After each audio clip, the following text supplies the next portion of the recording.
July 26వ తారీఖు సామాన్య కాలంలో 16వ శుక్రవారం. పునీత జాకీము అన్నముల గారి స్మరణ.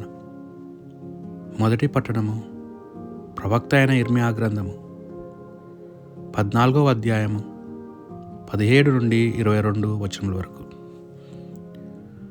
ప్రభు నన్ను వారికి నా వేదనను ఎట్లు తెలియజేయమనెను. నా నేత్రములు రెయ్యింబవులు కన్నీరు గార్చును గాక. ఆ బాష్పాధారకు అంతము ఉండకుండును గాక. నా ప్రజలకు ఘోరమైన గాయమైనది, దారుణమైన దెబ్బ తగిలినది.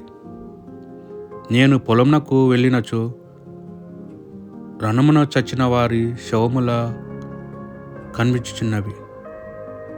పట్టణంలోనికి వెళ్ళినచో క్షమాపీడితులు తగులుచున్నారు. ప్రవక్తలను యాజకులను తమ పనిని తాము చేయమనుచున్నారు, కానీ వారేమి చేయుచున్నారో వారికే తెలియదు. ప్రభు, నీవు యూదాను పూర్తిగా నిరాకరించితివా? సియోనును విసాడించుకొంటివా? మరలా కోలుకోని రీతిగా మమ్ము గాయపరిచితివేలా? మేము క్షేమమును ఆశించితిమి, కానీ ఫలితము కలగలేదు. ఆరోగ్యము సిద్ధించుకొంటిమి, కానీ భీతి వాటిల్నట్లే. ప్రభు, మేము నీకు ద్రోహముగా పాపము చేసితిమి. మేము మా తప్పులను, మా పితరుల తప్పులను కూడా ఒప్పుకొనుచున్నాము. నీవు నీ ప్రాణములను జ్ఞాప్తికి తెచ్చుకొనుము. మమ్ము చేయి విడవకుము. నీ మహిమనిత్వైన సింహాసనకు అవమానమును వాటిల్ల నీయకుము. నీవు మాతో చేసుకొనిన నిబంధనమును స్మరణించుకొనుము. దానిని రద్దు చేయకుము. అన్యజాతుల విగ్రహములు వాన కురిపింపలేవు. ఆకాశమున స్వయముగా జల్లులు కురిపింపలేవు. మా ప్రభుడైన దేవా, నీవే ఆ పనికి సమర్థుడవు. మేము నిన్నే నమ్మితిమి. ఈ కార్యమునెల్లా చేయగలవాడు నీవే. ఇది ప్రభువాక్. భక్తి కీర్తన. నీ నామకీర్తి కొరకు మమ్ము రక్షింపుము. మా పూర్వుల పాపములకు గాను నీవు మమ్ము శిక్షింపకుము. జాలితో వెంటనే మమ్ము ఆదుకొనుము. మేము హీనస్థితికి దిగజారిపోతిమి. ప్రభు, నీ నామకీర్తి కొరకు మమ్ము రక్షింపుము. మాకు రక్షకుడైన దేవా, నీ నామకీర్తి కొరకు నీవు మాకు సాయము చేయుము. నీ కీర్తి కొరకు మమ్ము రక్షింపుము. మా పాపములను మన్నింపుము. ప్రభు, నీ నామకీర్తి కొరకు మమ్ము రక్షింపుము. చెరలోనున్న వారి నిట్టూర్పులు నీకు వినిపించునుగాక. నీ మహాములతో మృత్యువాత పడున్న వారిని విడపింపుము. ప్రభు, నీ నామకీర్తి కొరకు మమ్ము రక్షింపుము.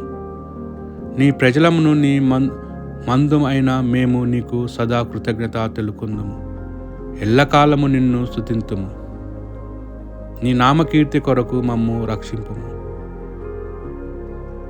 పునీత మత్తయి గారు రాసిన సువార్త సువిశేషంలోని భాగము 13వ అధ్యాయము 36 నుండి 43 వచనముల వరకు.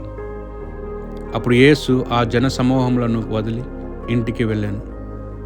శిష్యులు ఆయనను సమీపించి, గోధుమలో కలుపు గింజలు ఉపమానమును వివరింపుము అని కోరిరి. అందుకు యేసు, మంచి విత్తనమును విత్తువాడు మనిషి కుమారుడు.